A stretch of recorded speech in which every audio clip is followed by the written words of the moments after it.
Herbalife, comme toute entreprise aujourd'hui, adore mettre en avant ce qu'ils font pour l'environnement et à quel point ils cherchent à s'améliorer. Mais comme dans la plupart des grandes entreprises, c'est du blabla. C'est du mytho, c'est du bullshit. Et ça, c'est pas bien. Je suis une grande écolo dans l'âme, donc dès qu'une entreprise se vante de faire le mieux qu'elle peut pour protéger l'environnement, je prends ce qu'elle dit avec d'énormes pincettes. Et ça n'a pas été très long pour trouver ce qui va pas avec Herbalife. Je me suis basée sur ce qu'ils disaient dans leur blog officiel, donc j'imagine que ce qu'ils disent est plutôt vrai. Donc c'est parti, on va débunker quelques arguments de greenwashing d'Herbalife et je vais essayer de pas trop m'emballer. Une entreprise qui produit à l'échelle industrielle et qui recherche la croissance, ça peut pas être éco-friendly. Voilà, ça c'est la base. C'était juste pour se mettre en jambe, histoire de se chauffer la voix, tout ça. Maintenant que le gros est dit, on va se focus sur ce qu'ils disent dans leurs articles, et ils parlent en gros de s'engager sur 2 gros sujets. 1. La réduction des déchets plastiques, et 2. La réduction de leurs émissions carbone. Donc c'est parti, on va parler déchets. Dans plusieurs articles, Herbalife insiste sur son effort de fabriquer des emballages en partie recyclés. Ils disent, je cite, « Le plastique recyclé, PCR, est fait de bouteilles plastiques recyclées et offre ainsi une source plus durable que le plastique vierge utilisé pour l'emballage des produits alimentaires. » Alors premier point, le plastique reste issu des énergies fossiles, énergie dont il est urgent aujourd'hui de se séparer. Et lorsqu'on recycle le plastique, quand c'est possible, il perd en qualité à chaque cycle de recyclage. Donc au final, on règle pas du tout le problème, on le retarde juste. Ce genre d'argument, ça me rend dingue, parce que ça donne l'impression qu'on peut jeter sans que ça pose de problème et continuer de consommer sans que ça ait de conséquences sur l'environnement, sauf que ça, c'est faux. Faux! Ensuite, le recyclage du plastique, c'est pas magique, sinon ce serait vraiment trop beau. Parce que d'abord, il faut trier les différents plastiques pour pouvoir les recycler correctement, et c'est pas une étape très simple parce qu'il y a plein de formules selon les propriétés qu'ils doivent avoir, il faut avoir les infrastructures nécessaires, et ça fait que seulement 10% des déchets plastiques sont recyclés dans le monde, et 20% en France. Faut dire aussi que l'industrie du recyclage est loin d'être parfaite. Avant 2018, les pays occidentaux, dont on fait partie, exportaient 30 à 40% de leurs déchets plastiques et papier en Chine, pour que des gens, dont des enfants, les trient, sans protection particulière bien sûr, au risque de tomber gravement malades. Maintenant, puisque la Chine a interdit l'exportation de nos déchets chez eux, on les envoie vers la Thaïlande, le Vietnam, l'Indonésie, où les déchets sont brûlés et donc émettent des gaz toxiques et des gaz à effet de serre, ou abandonnés pour finir dans les fleuves ou dans l'océan, qui sont après remplis de particules plastiques et remontent la chaîne alimentaire, et bon appétit bien sûr. Donc le recyclage n'est pas une solution miracle et ce n'est pas de l'économie circulaire, comme ils le disent. La seule vraie solution, c'est de ne pas produire, mais ça, c'est pas dans leur intérêt. Maintenant, on va parler émissions carbone.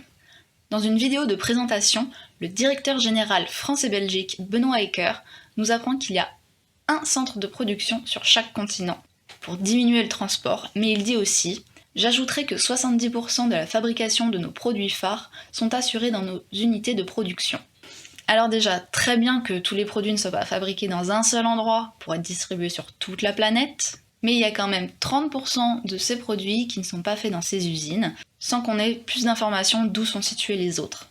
Bon, et puis un centre de production par continent, c'est pas énorme non plus. Le centre de production en Europe, il est en Italie, donc ça fait quand même beaucoup de transport pour atteindre la Scandinavie ou l'Europe de l'Est par exemple. Donc pour le circuit court, on repassera.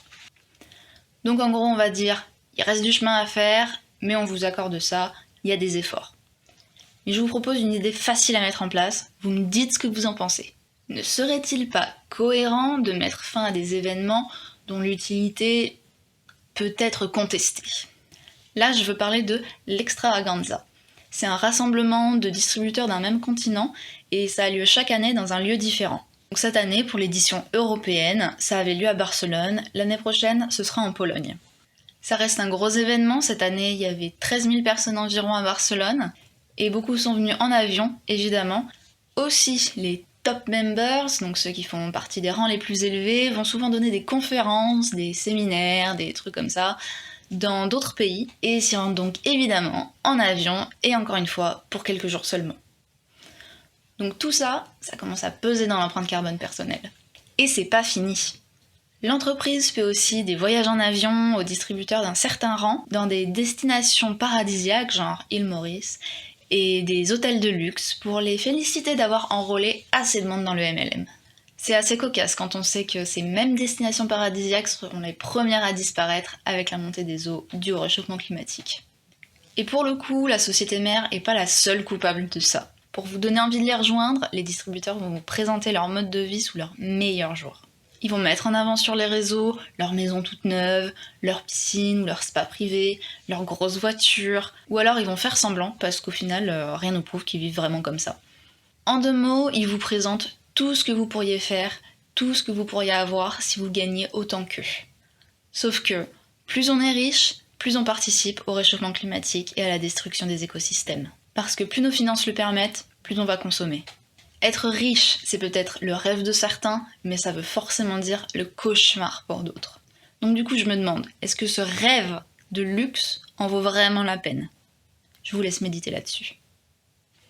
Et pour finir en beauté, on a une très jolie promotion de la croissance verte. La preuve, Herbalife dit qu'ils cherchent à préserver la croissance de leur entreprise tout autant que l'environnement dans lequel nous évoluons. La croissance verte, c'est promouvoir la croissance économique et le développement tout en veillant à ce que les actifs naturels continuent de fournir les ressources et services environnementaux dont dépend notre bien-être. Quand on commence à s'intéresser au sujet de l'environnement vs la croissance, on comprend très vite que la croissance verte, c'est qu'un mythe. Notre croissance économique, elle repose sur l'exploitation continue des ressources naturelles et même parfois humaines. Entre innovation technologique, amélioration du cadre de vie, augmentation de la population mondiale, notre exploitation des ressources naturelles ne peut qu'augmenter dangereusement, alors qu'elles ne peuvent pas suivre le rythme. C'est mathématique, c'est logique, c'est pragmatique, c'est ce que vous voulez, mais la protection de l'environnement ne peut pas passer par la croissance économique. Toute personne un minimum formée sur les enjeux environnementaux ne peut décemment pas encourager une croissance infinie des entreprises. Donc, cher Herbalife, merci de ne pas capitaliser sur la santé des gens, alors que votre mode de production et de fonctionnement et ce que promeuvent vos membres participent directement au réchauffement climatique et donc à la dégradation de la santé de 8 milliards de personnes. Vous n'avez de vert que votre logo. Et si ce greenwashing n'est pas pour toi une raison suffisante de te tenir loin de Herbalife, va voir la vidéo où je t'explique leur modèle économique insoutenable.